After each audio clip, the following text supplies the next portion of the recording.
I'm sure everybody has dreamed about turning their hobby into $1 million business. And today we're going to talk to Nick, who has done just that with his luxury aquarium business called Infinity Aquariums. What started as a $6 an hour job working at a fish supply store has turned into an incredibly successful niche business, installing aquariums for celebrities, athletes, and even some YouTubers like Jake Paul and Graham Stephan. So today we're going to learn how much you can make in this industry and the benefits to being in a niche luxury business. We're going to take a look at one of the aquariums that Nick has actually installed. It's a $250,000 aquarium, but first I want to thank the sponsor of this video, which is HubSpot. So if you're wanting to start your own side hustle or business and eventually, make it as successful as Nick's, but you don't know where to start, like you don't really have the idea yet, check out HubSpot's business idea database. HubSpot actually has all kinds of free resources for businesses, but I think the business idea database is a great one if you don't have the idea yet that you feel really excited about pursuing. The business idea database is based on the My First Million podcast, which is a really popular podcast that I listen to, where they go over different successful businesses and different strategies and techniques to grow your business. And in partnership with HubSpot, they created this business idea database, and it's a database of all the ideas they've ever talked about on the show. You can go through and see if anything sounds interesting to you,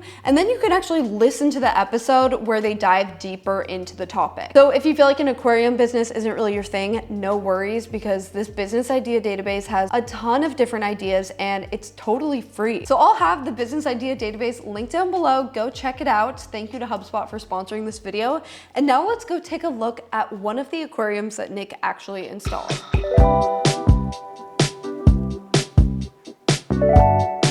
All right, so we're at a pretty crazy fish tank here. Can you tell me what we're looking at and what the cost was like to construct this kind of tank? This aquarium is about 2,000 gallons.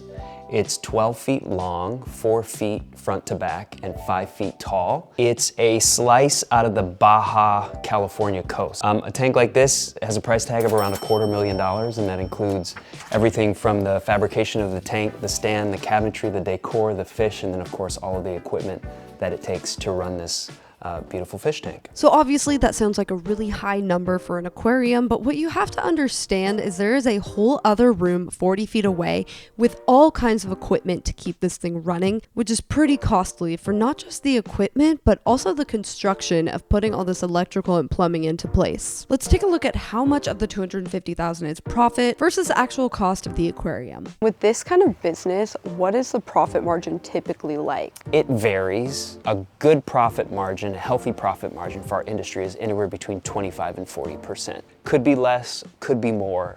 Sometimes there are passion projects that come along where we'll do them for a break even, if it's for the right client, for the right cause. And then there's other projects that require so much work outside of just the installation, whether that be design work or, like I said, on-site visits for feeding, where we're gonna charge a premium just for our time.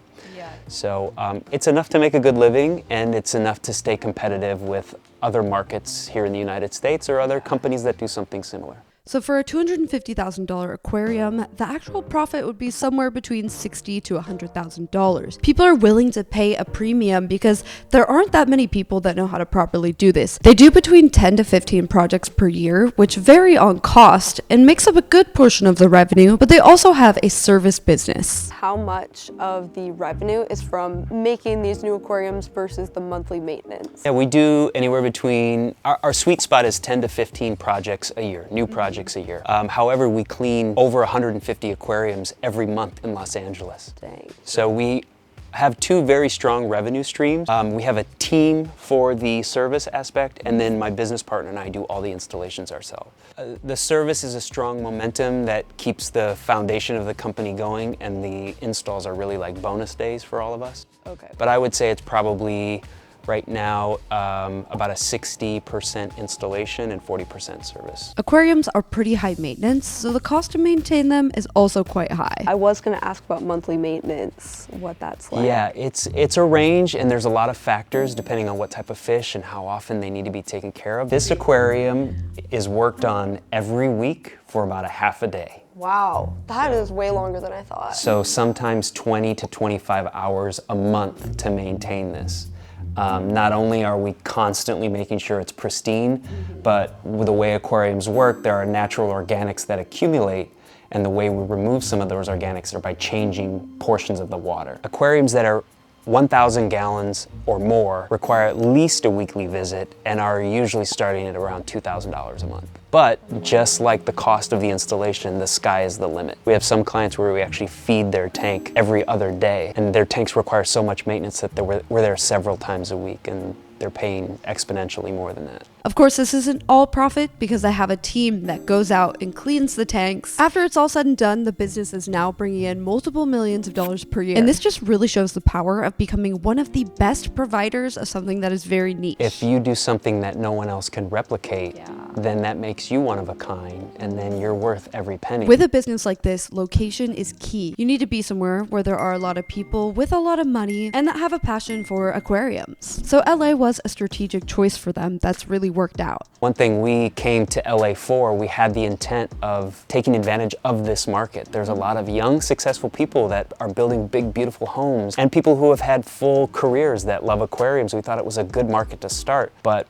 in the last 10 years, social media has proven that there are markets all over the world with people who are that passionate about aquariums and have the budgets to do what we do. And now we're seeing that with our global installations. So let's see how the $250,000 aquarium breaks down with cost. This one, you were telling me, took a very long time from start to finish. What was the process like? Well, the reason is because the home that we're in took several years, more than 5 years to create. This aquarium is so large that it does not fit through any door in this entire house. So we had to crane this aquarium into the basement several years before we completed the project because the entire house, the second and first floor, had to be built around the fish tank. And then how do you create these? Like, are you able to order a wholesale tank? I'm sure you have to get them custom made. All of the projects we do are one of one. So this tank doesn't exist anywhere else in the world. They're made to order. What are some of the unexpectedly maybe pricier parts of this? The acrylic panels themselves are tens of thousands of dollars when you put them all together. The tank is probably close to $100,000 just for the plastic itself.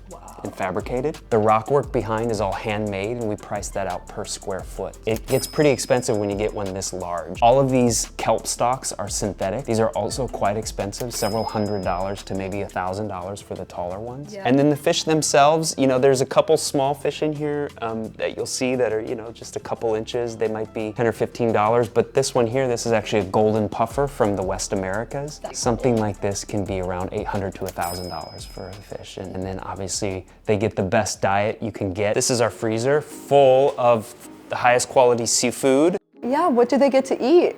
It's a mixture of shrimp, vegetables, sponges. Those are called silver sides. They're like little fish you would find in the ocean, good feeder fish. So they'll eat like fish.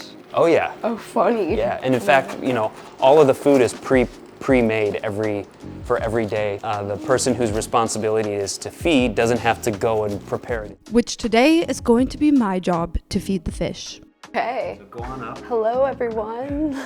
And then Lunchtime. you see the hole in Oh, yeah. Go ahead and dump. Let's see.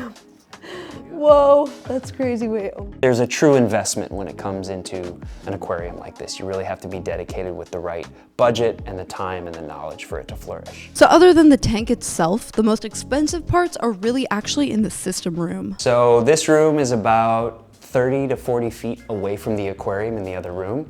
All of the pipes and wires and probes and conduits are all running underground in the concrete and into this room where all of our filtration is. Come on in. We already went in here once before and I was just shocked. I didn't expect it to be so much. What is all this? This is all handmade and designed specifically for this aquarium. So just like the aquarium itself, this filtration system is one of a kind. We're biologically filtering the water, removing organics like ammonia and nitrate from the water. I mean, just a filter like this is probably in the neighborhood of $7,000 to $8,000. Dang. I know it looks just like a big plastic box, but inside there's all these designs and mechanisms for water flow, for mechanical filtration, as well as our pumps. This looks more familiar to me, like I feel like I've seen similar. This filter is also used on pool systems for the same reason. And then what's the cost of like this guy? A filter like this is around $700. Oh, not bad. But again, it's kind of a package deal. So for us to put this together is probably about 200 hours of plumbing.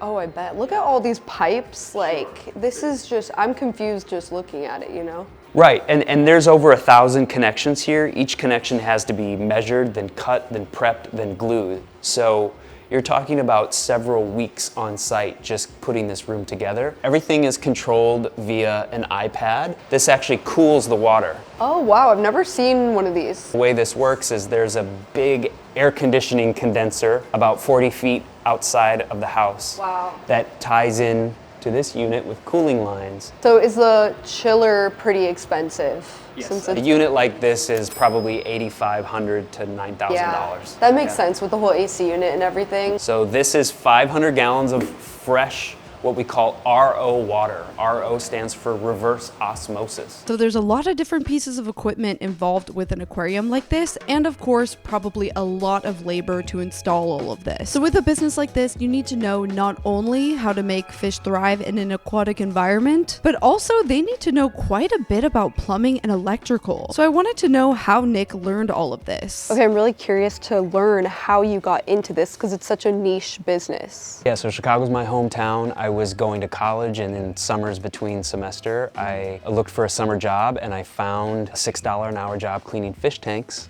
And because I loved aquariums, it was a perfect fit at the time. What that turned into was being a trainee on installing these big aquariums in Chicago. And one of the first projects I did was at Michael Jordan's house, which was huge for a kid from Chicago. And I realized that it was a really profitable business if done at a really high level. So I just dedicated all of my time to learning how to do it at the highest level, and then came out to Los Angeles with the intention of doing it on my own with my business partner, who happened to be my boss back in Chicago. Yeah, he taught me everything I know, and it's one of the reasons why we work so well together. When I came out to LA, I realized there was a big opportunity, and I was doing it by myself, but I needed a true expert to continue to guide me. And so we joined forces 21 years ago, and now we're doing this all the time. One of the most difficult things of starting a new business, especially in a new city where you know no one, is getting those first few clients. When you first started your own business, what all did you need to buy to get started? Well, 20 years ago, the barrier to entry on this business was relatively low. I bought a used van, cargo van, a couple of pumps, buckets, and cleaning tools so that I could clean smaller fish tanks, nothing like we saw today. So starting this business back in the day could have been under $10,000 for all this equipment. And for the first 10 years, that's really what we did. A lot of doctors' offices, preschools, smaller aquariums at people's homes. And then back then, what would someone pay to have their aquarium cleaned, like a doctor's office? When I started, I think we were charging $40 to clean a fish tank. And now aquariums that we clean cost several $1,000s per month. I guess, is there any advice for people that are also looking to get into like a niche luxury service business similar to this? If you're gonna commit to being a business owner, know that it's a full-time plus commitment. A lot of people fantasize about running a business that's easy and profitable, but I don't think they exist too often. This business is my life. My life revolves around my company, and I love it. So you have to love what you're getting into. The other thing is really take the time to know what you're selling and to who you're selling it. Know your customer and your product better than anyone. If you just jump into a business and say, I'm just gonna try and sell this, and you don't really have any clear direction, a lot of times you'll feel like you're spinning your wheels. So it's worth investing in knowing your customer. You can really tell that Nick genuinely is passionate about aquariums, and I'm sure that's part of the reason why they've been so successful. It seems like they really go the extra mile for their clients. I mean, even the system room has a nice aesthetic, and I feel like this is something you can take into any business. Find something that you are kind of obsessed with, because you're gonna work harder on it and make an even better product. Okay, I hope you guys enjoyed learning about this business. I know it's kind of a random one, but I just think it's so smart. People that have these niche businesses that cater to people with a lot of money. What a great business to be in. Am I right? All right, that's going to be it for this video. I'll see you guys in the next one. Bye.